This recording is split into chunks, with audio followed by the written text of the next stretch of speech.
hello. My name is Jasmine Lee, and I am not your mama's astrologer. Welcome to the week. Well, in good old Ashland, Oregon here, we're starting the week with a snow day. Who doesn't love a snow day? It's gorgeous outside. And the major players of this week are Mercury, Jupiter, and Venus. We like all these planets by themselves. Together, well, let's talk about it. I think that my thought process this morning has been really interesting and mercurial because in my mind, in my conceptual being, I wanted this snow day. I was manifesting it last night. I was so excited about the notion of it. And then Monday, here we are. Mercury is trining Jupiter, and Jupiter is in Gemini, which is Mercury's sign. What a delight. What a day for manifestation. And oh, have I, because the snow is just pouring down outside right now. It's beautiful. It's impressive. And yeah, who doesn't want that? But my friends, here is where Mercury can really kind of stab us in the back, like some betrayal bitch. I don't know, because I'm excited for the snow day and now also worried about how long it is going to keep snowing. And then I go into zombie apocalypse mode and I'm like, how much food do I have in the fridge?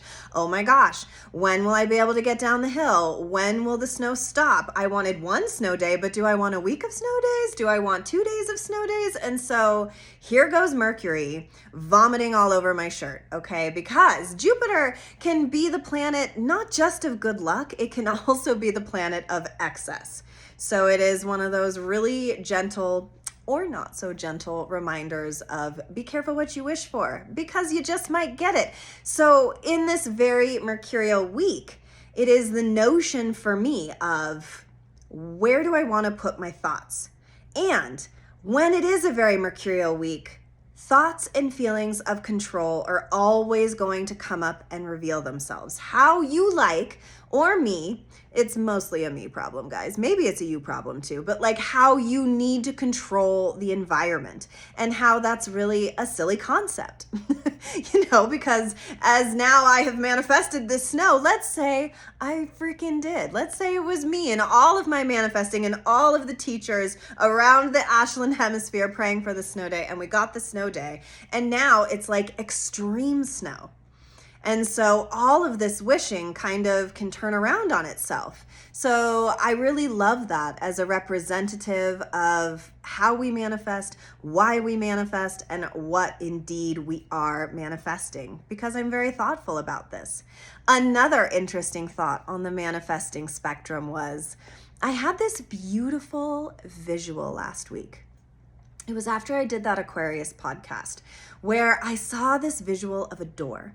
And that door was glowing. And it's like my soul just knew that on the other side of that door, something really beautiful was there. And I woke up from this reverie so excited. I was like, oh, maybe this is the plot twist I've been waiting for. Maybe things are gonna really start launching and kicking off for me. And I was so excited.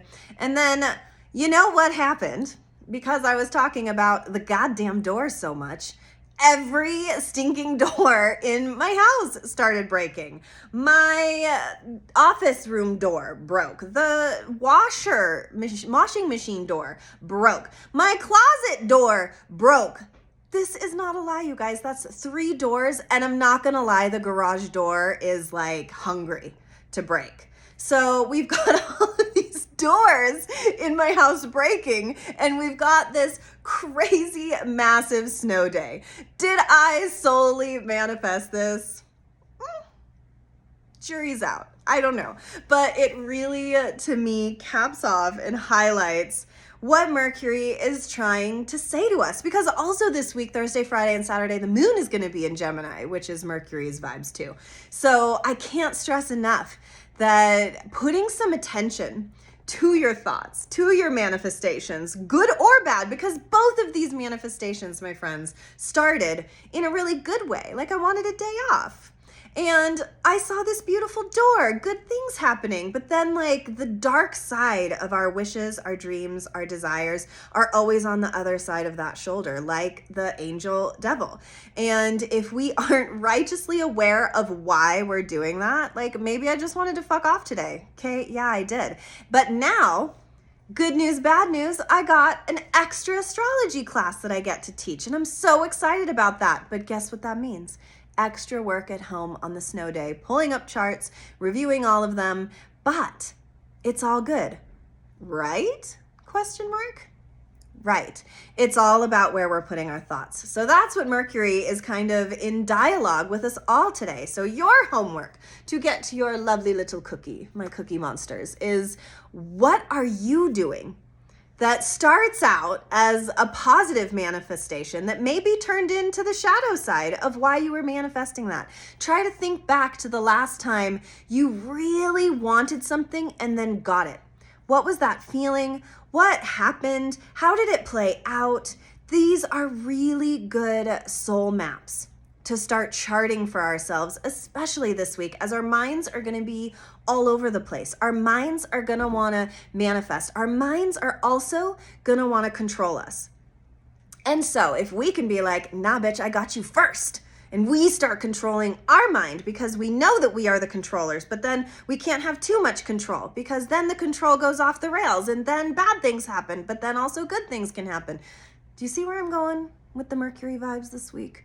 It's really important that as functioning adults, which I don't know that I am one, but if we want and striving for functioning adult, that we understand where our neural pathways take us on the daily. And it can be something, you can think of something really big that you manifested and how that played out.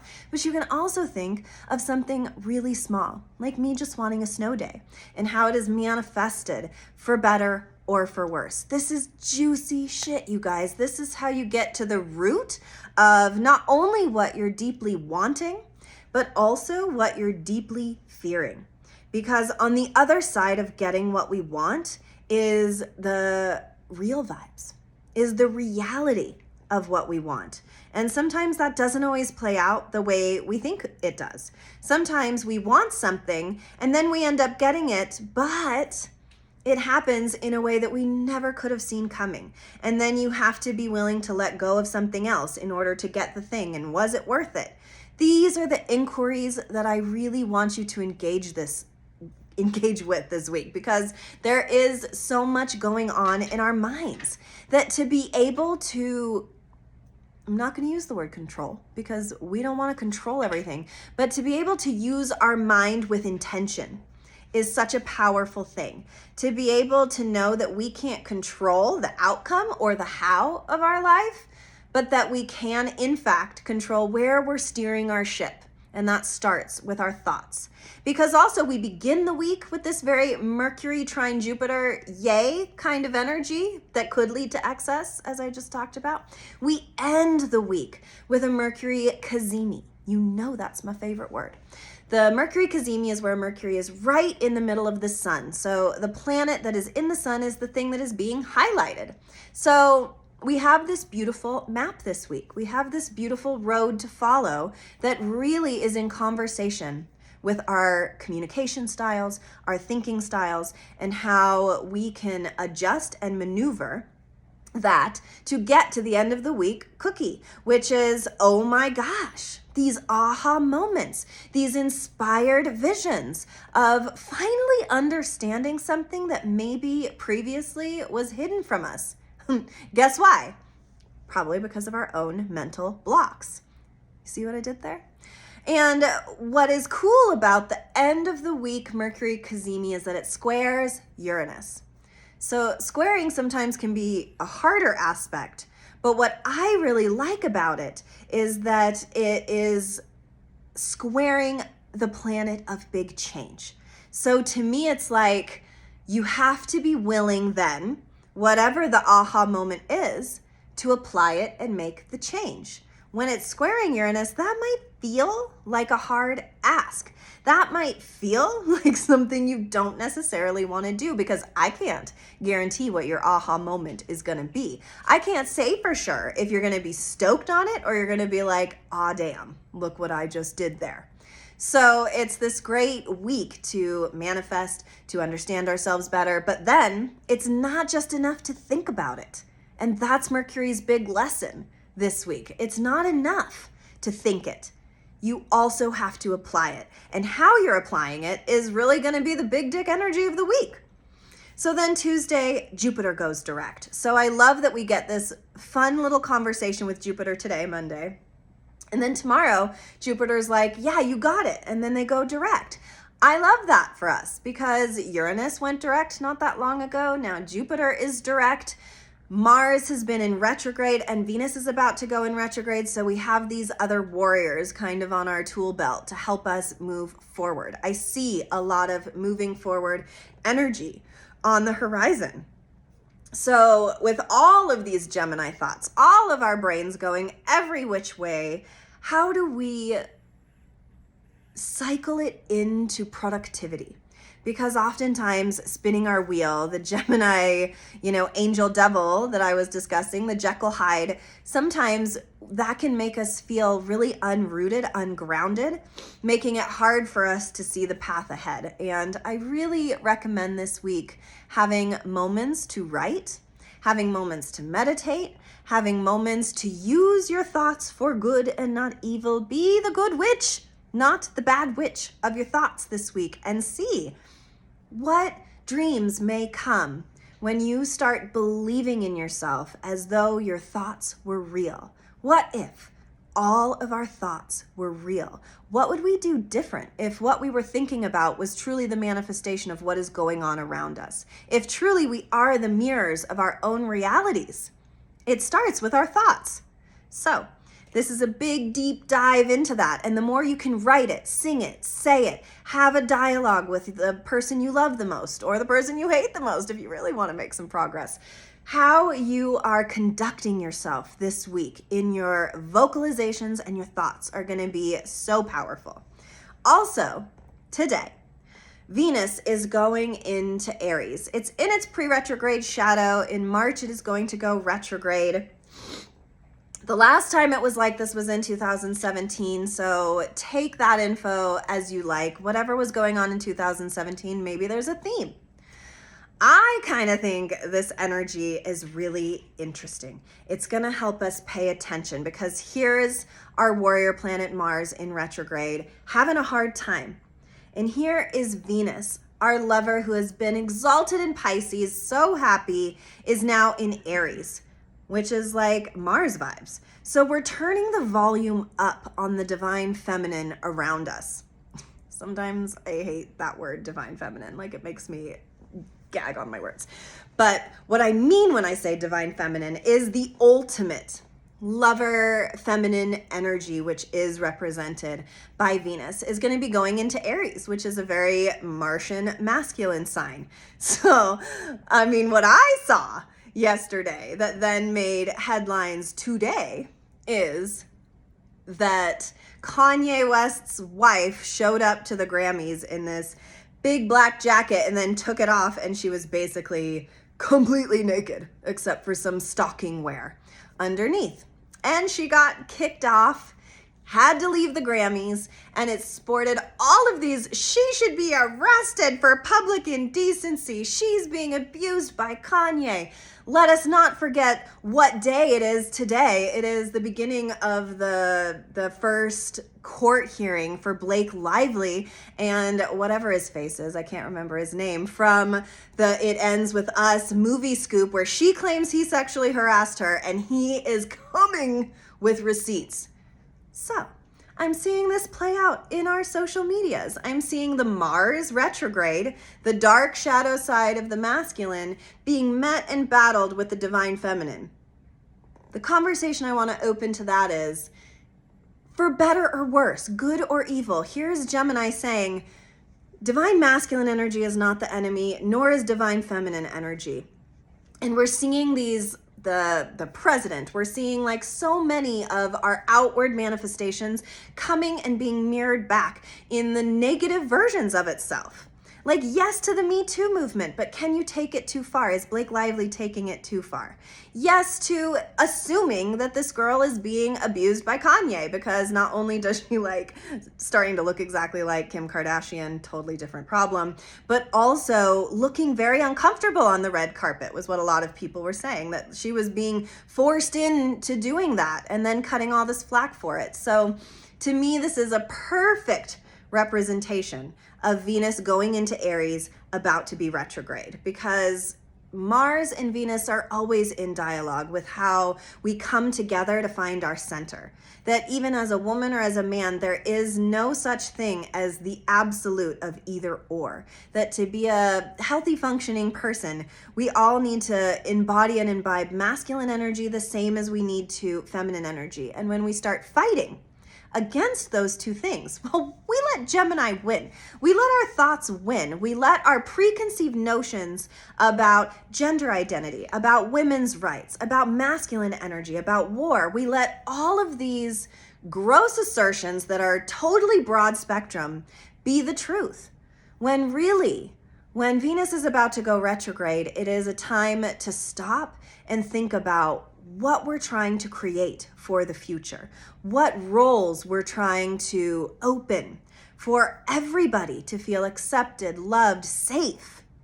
It's big talk, and it's interesting to watch it play out on the main stage, and also interesting to let it play out internally. I did say it is a very mercurial week, so it is a very good time to think about what your part in all of it is. Because just because things are playing out on the main stage doesn't mean things aren't working themselves out inside of you. What is your relationship to your divine masculine and your divine feminine? How are you balancing those energies inside of you and relating to your counterparts? How does that work for you? It's good fodder for fire. It is a really interesting inquiry when we accept both sides inside of ourselves. And then in so doing, we get to end the week this Friday with Venus sextiling, awesome word, also a really positive astrological aspect to Pluto. So we've got Uranus in the mix in the weekend, asking us to shift, asking us to change what we've been thinking about all week. And now we've got Venus asking Pluto, can we transform? Can we move this energy? Can we see things differently? Because Pluto is an innovative energy. It's transformative. It wants different. It begs you to be honest. Me too, not just you, me too. Begs all of us to do that. And then also on Thursday, it's going to be exact North Node and Neptune right together. And that is our dream sector and our soul path aligning. How cool is that?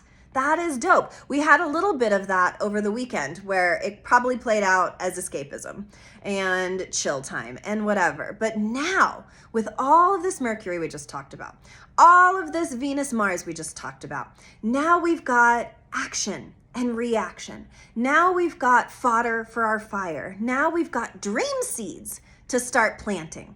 So this is a week to really get going, to really get moving, not physically, but internally, to start moving around the stew, the bubble, toil and trouble of your innards, and find the spell that where you can cast yourself and become the thing that you've been too afraid to admit you really want to become, for better or for worse. Because remember, we all get levels of what we wish for. We all do. We're all manifesting all the time. But that disclaimer, that be careful what you're manifesting, be careful what you're wishing, is always going to come into play when we're having deep transformative times, not only in history, but in ourselves. How do you want to play it? Who's the you want to see at the end of all of this destruction, breaking down, readjusting, and resituating yourself? Who is that person? Have a visual. You don't need to know how to become that person. You just need to understand that you want to be, fill in your personal blank. And then on Sunday, we get to end the week with Mars retrograde, making a very positive aspect. It's a trine to Saturn in Pisces. So I love this for us because it's almost like all this fighting against ourselves we've been doing, all of this frustration, all of this non-action finally makes sense. I don't know how it's all going to make sense. I'm watching the Astro movies play out the same way you are. But at the end of the week, we get this nugget of, I see what it was for. I kind of get it. I have an idea of what I have been needing to understand, learn, etc. So, kind of an interesting week that then is going to be piggybacked by a very explosive week next week with a full moon, with some other things that we will come back and talk about on Monday. I think that this is the great precursor to what is on the horizon. And the card I pulled, How Perfect, is Message in a Bottle. That this week we're getting the messages. This week we're getting the nudges. This week our brain is doing what it's supposed to be doing. It's giving us our vibes, our gut instincts, our feelings. But now it's going to be about how we apply it. Now it's going to be about, well, what are you going to do about it? And then next week we get to light the shit on fire and see what happens. Doesn't that sound fun? Sure it does. Thank you so much for listening. Please like, subscribe, comment, message me. I love to be in righteous dialogue with how this is all playing out for you guys, because otherwise it's just me talking into the great nothing, or to my cats, as it were. I hope you have a great week. Blessings on this snow day if you live near me, or otherwise blessings on the thought program that I hope you start ascribing to.